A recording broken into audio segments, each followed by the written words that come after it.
পাকিস্তানের রাজধানী ইসলামাবাদের Pakistan institute of medical sciences হাসপাতালে আগুন লেগে 15 নবজাতকের মৃত্যুর ঘটনা ঘটেছে।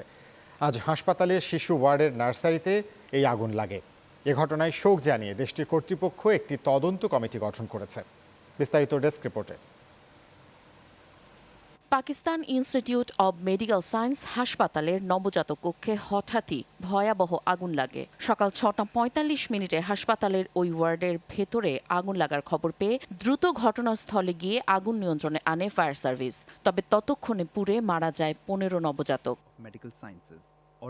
হাসপাতাল কর্তৃপক্ষের তথ্য অনুযায়ী নার্সারির ভেতরে একটি এয়ার কন্ডিশনারের কম্প্রেসার বিস্ফোরিত হওয়ার পর আগুনের সূত্রপাত হয়। এ সময় একটি শিশুকে জীবিত উদ্ধার করা গেলেও মারা যায় 15 শিশু।